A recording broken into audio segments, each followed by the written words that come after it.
Hi everyone, this is Samit from TalksonGround. I welcome Siddharth on the show. Uh, so I will want Siddharth to just introduce himself with a couple of words so that all the audience comes to know who he is. Right. Okay. Hi, Sumit. Thank you so much for inviting me to your podcast. I'm Siddharth Sengupta. I am a chemical engineer MBA and have been in the corporate for around 24 years before I started my own company, Samskrt Natural Wellbeing. We are an authentic Ayurvedic company with five Vaidyas, and we are very different from all the typical Ayurvedic companies that you see. Essentially, we mostly take chronic cases like cancers, heart disease, Parkinson, muscular dystrophy, infertility, mental health issues, etc., and autoimmunes, of course. So we are trying to get Ayurveda in the field of chronic diseases, and we also are trying to educate people with our workshops. We do workshops in Europe. We do health workshops in Europe, and we also do health workshops in corporates in all over India. But having said that, it's more or less my passion with Ayurveda, which has led me to shift over from the chemical and pharmaceutical industry to Ayurveda.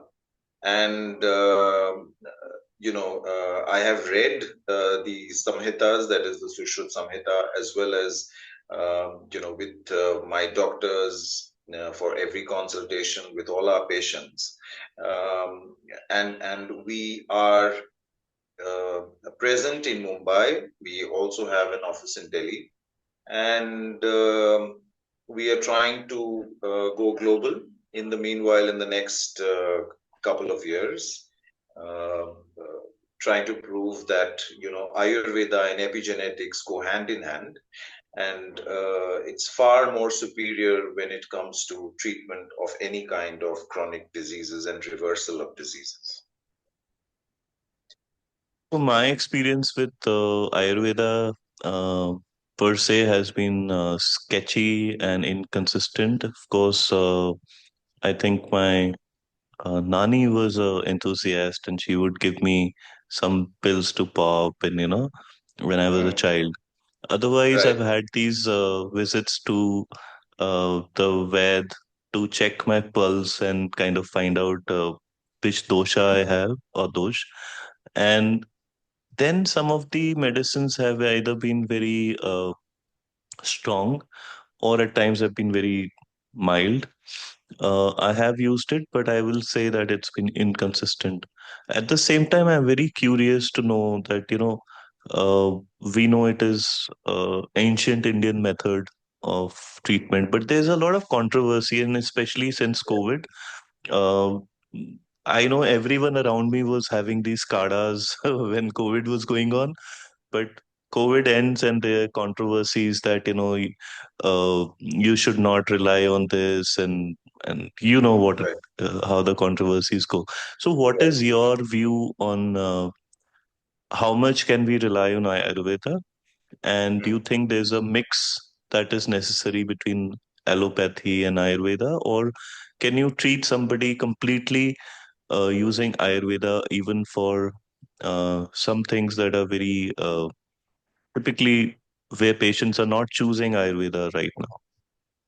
Right. Um, the first and foremost thing which people need to understand about Ayurveda is it is a part of the Vedas, number one. Number two, in India, I would say less than 1% of the people have read the Vedas. Uh, Third, the kind of respect Indians have for their own scriptures, for their own science, whether it's the Vedic science, which is essentially more, all quantum physics or quantum mechanics, which entails not just Ayurveda, it entails cosmology, astrology, medicine, then there is physics, there is mathematics, and all of that, and more actually. Since people aren't aware of what Ayurveda is, they try to demonize it. We have all grown up with understanding and studying modern Newtonian physics, which is all about what you see is what you get. Yeah. But the Vedic sciences or quantum physics is just the opposite. It's bang opposite that. Yeah, it is all about understanding what atoms are, what molecules are, what gravitational force is about. What, in fact, gravitational force is called quantum gravitation in the Vedic scriptures, and so on and so forth. Now, Samit, what happens is since a lot of people aren't aware of the how Ayurveda operates. They just believe that maybe it's just turmeric or neem which entails Ayurveda, but that's not what Ayurveda is. That is just a very small part of Ayurveda, which is the home remedies. Otherwise, if you see Ayurveda, it's a vast field. It's a huge field when it comes to understanding the root cause of a disease, to understand how our RNA, that is the mRNA, rRNA, and tRNA, which is, you've heard of the mRNA vaccines, right? So this Right. rRNA, mRNA, and tRNA are nothing but Vata, Pitta, and Kapha. Okay, and these three doshas actually are nothing but the code languages that are given to the DNA for each cell to function. And that's exactly what epigenetics is all about. Now, modern physics or modern science or modern medicine is actually trying to move towards epigenetics to be able to treat cancer, to be able to heal cancer. But Ayurveda is already there. Ayurveda is there since millennia, is there since the last 10,000 years. Now, the understanding of Ayurveda also, for example, when you talk to any Indian with regards to what do they think of Ayurveda, the first thing they'll tell you, it's slow. It is not slow. It's probably much faster, 10 times faster than any other medical system. Why? For example, if you have flu, let's say two people have flu. One person, you give them any paracetamol, right? The flu goes off in 4 days, correct? And we all know how a flu feels when you have a paracetamol. Now, instead of that, the other person can just have a Mahasudarshan Kadha, which is Ayurvedic, or Amrutottaram Kashaya, which is again from cortical. Now, these two medicines, if you have them within 1.5 days, your fever would be gone. Okay. Now you tell me, if you have medicine, if you take, it still stays. It might be suppressed for some time, but it still stay for 7 days. It'll only go after 7 to 8 days. Whereas you take an Ayurvedic medicine, it'll just go off in 2 days. Okay. The concept of Ayurveda is far more deeper when it comes to understanding of cellular metabolism, when it comes to understanding of epigenetics, where what we mean by epigenetics is your DNA, RNA, chromosomes, and your mitochondria and your mitochondrial health. Now, when you sort out these things, your tissues and your organs automatically get better. Yeah, when your cells are better. Now, again, if you ask the next question, which people think is, there's a lot of heavy metals. There is heavy metals, everything which is natural for that matter. As a matter of fact, a lipstick contains more heavy metals than any Ayurvedic medicine. The food that you eat, the packed food that you eat, the kind of water that you drink, all of them have heavy metals in them. Now, who has demonized heavy metals is something which we need to understand. Even when a child is born, they are born with certain kinds of heavy metals in them.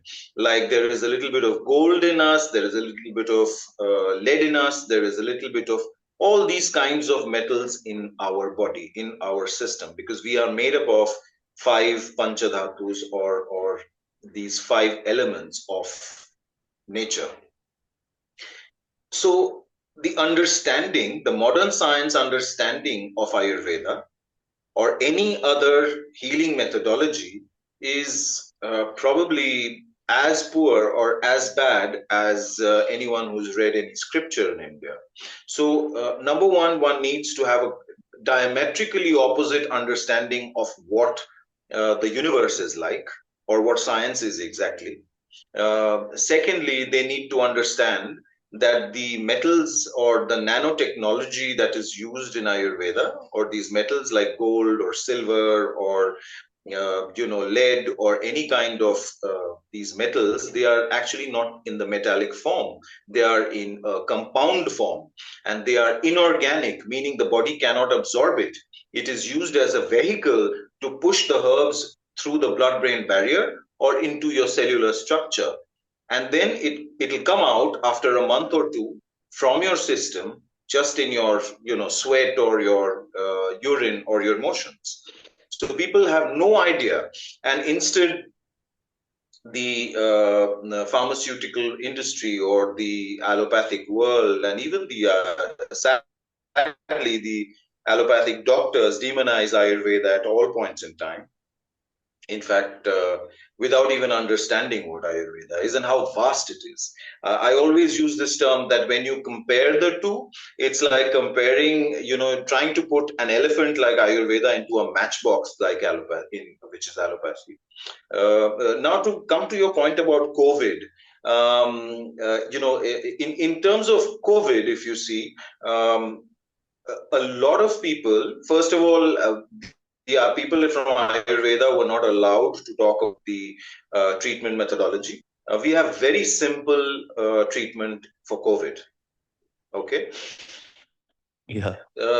So where I left it off was that during COVID, we had a lot of patients, around 175 or 176 patients, who opted for Ayurveda instead of going into the ventilators, and are all alive today. And are all alive today by using nanotechnology medicines, which are nothing but bhasmas, as you call them, or Right.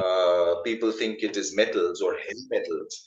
But trust me, all our patients are perfectly fine, in good health, alive and kicking, compared to the patients who went to the ventilators, who never came out. Most of them never came out. 90% of them just went. Right. So this is just to let people know that their understanding of Ayurveda is as poor as their understanding of Bhagavad Gita or their understanding of the Vedas or Upanishads. So people actually, I would say, it is also the Vaidyas and organizations like Samskrt or any other Ayurvedic organization, which needs to do a lot of prachar, or needs to do a lot of Ayurveda and the understanding of epigenetics, because epigenetics is the future of medicine, and Ayurveda is epigenetics, pregenetics, and more. Yeah. So at this point, I have a couple of important questions to ask you before I go back to this epigenetics. Yeah. So there is this whole controversy about Navjot Singh Sidhu, who's a ex-politician, whatever, and a cricketer. So his wife had cancer and she recovered, and he made a public statement saying that, it was not my money which cured her, but her natural diet. And all the oncologists have jumped on, and there's a court case of 850 crores against him now.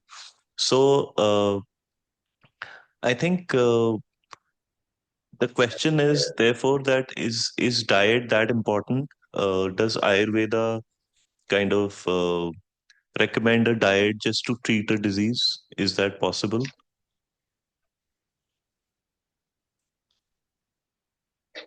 Well, first of all, I think the audience should know here, Samit, that uh, Ayurveda is a parallel running medical system in India.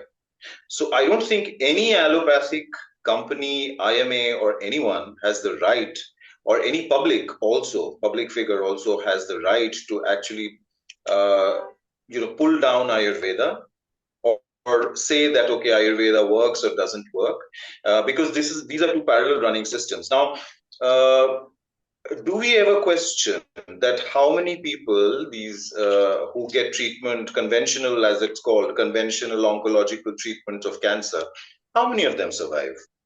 Have we ever questioned? Have we ever seen the figures that more than whether it's 25%, whether it's 50%, or whether it's 60% or 70% of the patients who come out alive from these hospitals or from that treatment? We need to question this. Number one. Number two, if someone says, like an Navjot Sidhu, that his wife, I'm sure she must have taken chemotherapy, etc., and then the doctors must have just let her go by saying that you have. That's what he mentioned, that she has 3% chances of living now. After which he went ahead and got these turmeric, neem, and some other kinds of herbs to give her. What one needs to understand is all these herbs are something called as adaptogenic. Uh, the term adaptogenic means that these herbs can enter your cells and improve your immune system.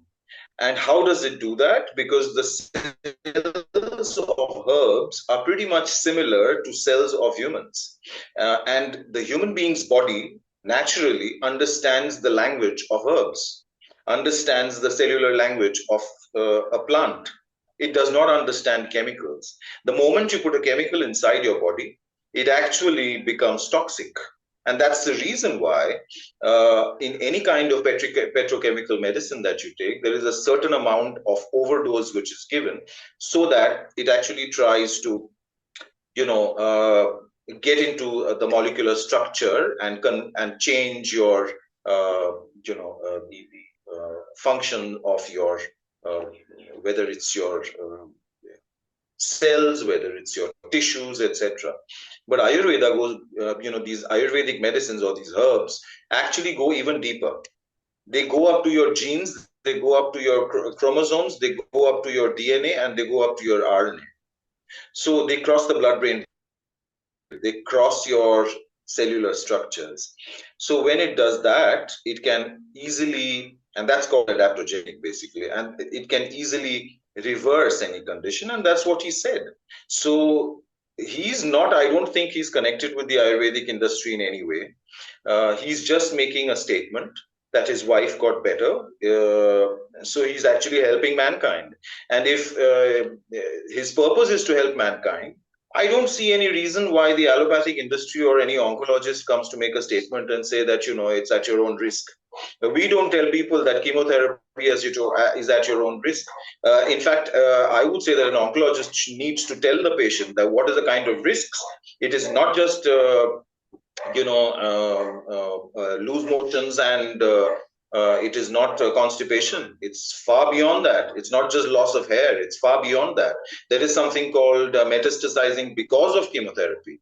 There are several Mm-hmm. cases. You can read reports from the Cleveland Clinic. And there are several reasons why there are research and studies. People can just see it on the net itself, that how chemotherapy can also cause something called as bone marrow suppression. Does any oncologist talk about that? They should. And we should ask, I think the patients should also ask whether this really, whether chemotherapy, how safe it is, or whether surgery of any kind of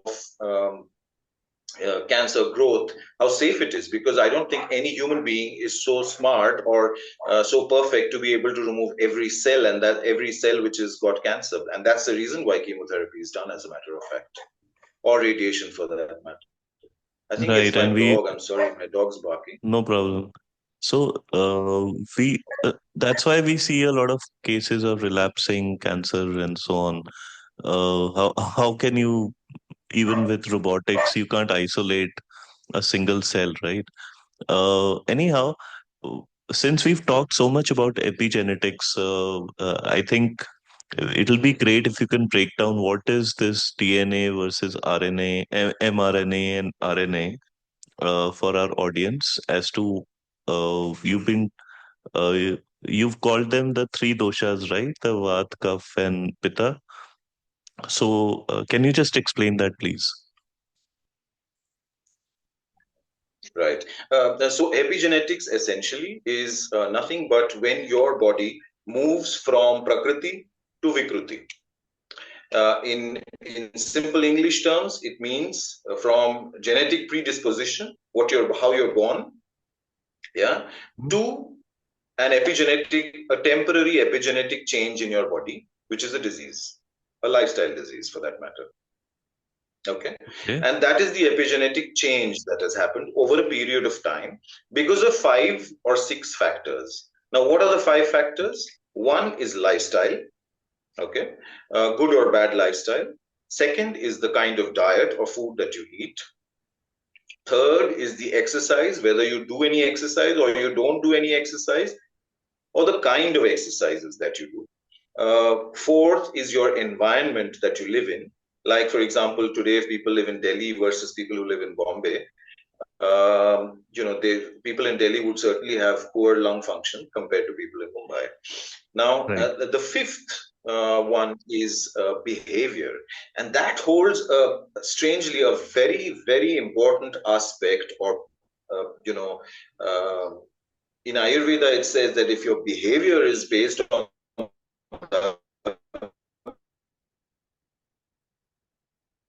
Your voice, you've just frozen on the fifth point.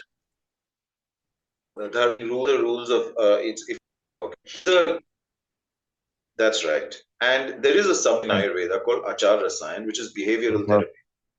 Okay. Siddharth, when you were mentioning the fifth point, Yeah. your picture and voice froze. So can you just repeat the fifth point? The fifth Okay. behavior So point. the fifth being behavior. Yeah, when one says behavior, there is a complete subject in Ayurveda which is called Achar Rasayan, which very few people know. Even Vaidyas don't practice it. Most Vaidyas don't even practice it. Okay, Hmm. Sanskrit we do. We actually tell patients about what is called as Achar Rasayan. Achar meaning Vichar, meaning your Right. behavior, And your thoughts. how you respond to a certain stimuli. Yes, how you respond to a certain stimuli. So if it is based on dharma meaning the rules of the universe over here, if your achar or behavior is based on the rules of the universe, you will not get any kind of disease. Example, if you don't speak lies, there is very less corticosteroids emitted in your body. We very well know there's a lie. If you use a lie detector, you put these on your head, on your brain, on your skull. You will, if you lie, it catches the lie. How does it do that? It's because your Yeah. body is emitting certain kinds of hormones, Oh, and that's a so brilliant your point. That's a brilliant yeah. point. So that exactly. So that means your body, each manipulation you do, each lies you tell, each swear word you use or galis that you give, each bad thoughts that you have towards others is creating a problem for you. That is your karma. Yeah. Right. And it manifests in the body, but it is attached with your soul. But anyways, I don't want to get into so much of details about karma and the soul.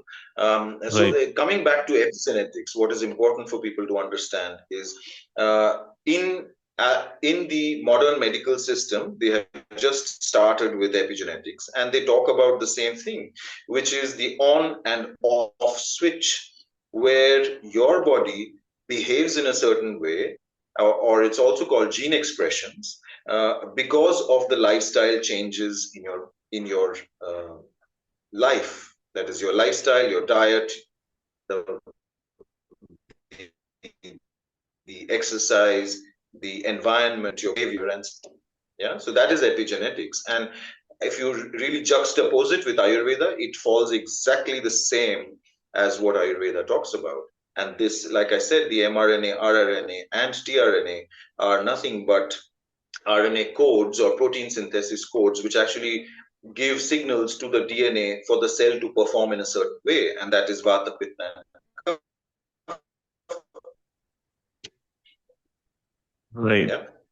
So, so Vat, Pitta, and Kaph, when the Ved is, looking at our wrist and he's probably understanding the rhythm of the pulse.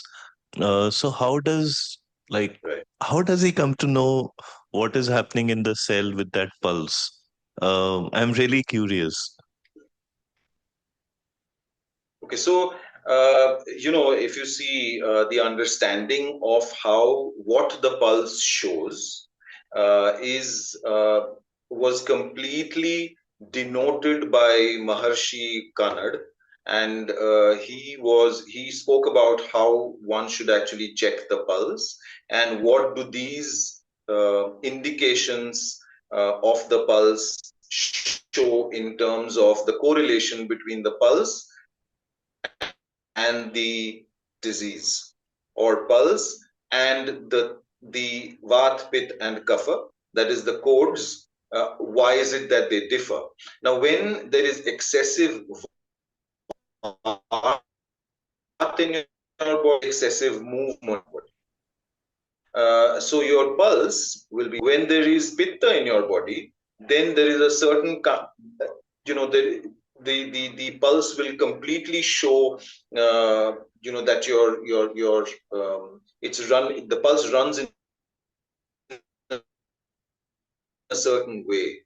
Okay, and same with kapha. Now the vaidya has to train on this understanding of pulse diagnosis. Mind you, Samit, when I was a kid, even the allopaths used to check the pulse. Now Really? their pulse checking was very different from what yes, absolutely. They also used to check the pulse, but they used to check it in a different way. It was only about the number of pulse beats, or Right. it was also about how slow or fast it is.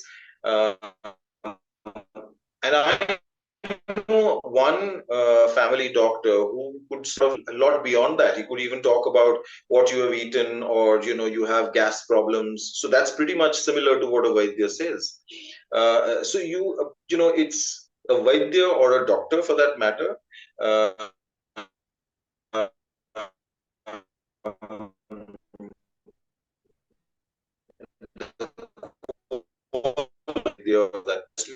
I lost you. Uh, this they will be able your to be voice, much your better voice got. at Rajasic Vaidya or a doctor. Yeah, so we Can you lost a hear bit me of. now? Is it better Yeah, I now? can hear you now. Is it better? There was some disturbance in the audio and Okay. video.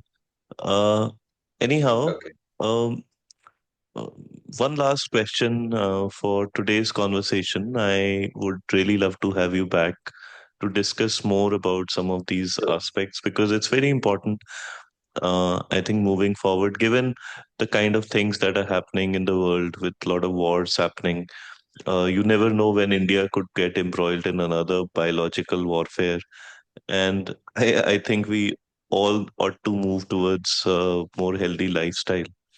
Uh, so, in terms of your experience, in terms of your the institute or the hospital that you run or the center, uh, what has been the response in terms of different diseases and in terms of efficacy of the treatment? And how do you want to take your uh, mission further? Uh, can you speak a Right. little about your own setup? Right. Sure. Am I audible? Am I still audible? Yeah, Is it okay yes, now? yes, yes. Okay. Samit, we have been treating cancer patients since 2015. Our first cancer patient was from Serbia, and she had skin cancer, which is called melanoma. And after that, she had taken treatment, and then it metastasized to the colon. And the doctors gave her around 6 months to live. Her father happened to meet us by chance in Mumbai, and we treated her. Today it's been what, 2016 beginning is when she took the treatment. It's been 8 years now. She's alive and kicking. And as per allopathic system, if it's more than 5 years, then it's a very successful treatment. And mind you, she had chemotherapy and radiation and surgeries before she came to us. Now, after that, if you see the kind of response that we have got, there have been several kinds of cancer patients or autoimmune patients who've come to us, chronic diseases essentially, um, especially for mouth cancer.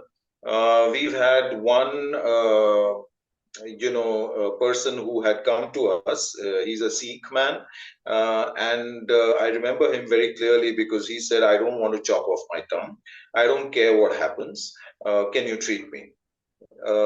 We said we can, and within 5 months of the treatment, there was such a big lesion on his tongue was completely gone off. And today he's alive. This was, I'm talking about 3 or 4 years ago. His kids are with Ernst and Young and in Deloitte, so they are very Wow. much educated and smart enough to understand what Ayurveda is. Secondly, we've been treating autoimmunes like psoriasis or RA, which is rheumatoid arthritis. Now, these do not have treatments in allopathy. Sadly, this is when people come to us. When there is no treatment in allopathy, that's when they come to us. But actually, what they should be doing, I would say, is first come to Ayurveda for any kind of treatment. And then, if in case in Ayurveda there is, it's not really helping or it's taking too much of time, which I doubt, normally it will help. It just needs a bit of patience because you've got a disease in 20 years. You can't expect to it being reversed in just 2 months, right? It will give it some time. Give it at least 6 months or so, and so people need to understand that there is a certain methodology by which we work, and there's a certain timeline that is required. Like even when it comes to treatment of cancer in allopathy, it does take time. It's sometimes 6 months, sometimes 1 year, sometimes 2 years, sometimes 5 years. So it completely depends on the immune system of the person. Thirdly, I think we have been treating a lot of infertility patients as well. It's very easy to reverse infertility in women and men in Ayurveda. Mental health, today's mental health issues that we see in children today are all lifestyle diseases because the most important reason, if you see amongst that, is sleeping late and waking up late, because that completely destroys your brain cells and completely destroys your body clock, which again, your body is not able to detox and your body is filled with toxins, and that's why the mental health issues, which is an increase in the mRNA or VAT in your body. And secondly, it's also the kind of, because of all of these conditions, your metabolism, cellular metabolism goes for a toss, and you put on weight or you become extremely sensitive to any kind of negative comments. So basically, you become mentally weak. It's nothing but just that. So that's also easily reversible in Ayurveda, very easily. Instead of taking these, antidepressants and serious chemical medications for a simple thing, which can happen only with a lifestyle change and a diet change. We just need to make the person more sattvic. That's about it. So these are the kinds of in-depth knowledge that my Vaidyas and me have with when it comes to authentic Ayurveda, because this is exactly what authentic Ayurveda is. We, at Samskrt, we treat patients based on how patients used to be treated 500 years ago or 1,000 years ago. Like I said, we also use Achara science. We also use instruments. We use mantras. We also do Ayurvedic astrology. In fact, Samit, that was one of the Oh, main reasons why we got in touch. right. And we have, especially for cancer patients or chronic diseases, we make sure that we get into Ayurvedic astrology as well, to understand what are the doshas in a person and why it has happened. A mix of all of this put together is how we treat. Where it's a lifestyle change, a diet change. Of course, there is medicines. Medicines may include adaptogenic. I told you herbal adaptogenic medication as well as nanotechnology medicines. And four is, of course, there is panchakarma, which is detox. Yeah, cellular detox or mitochondrial detox is actually panchakarma.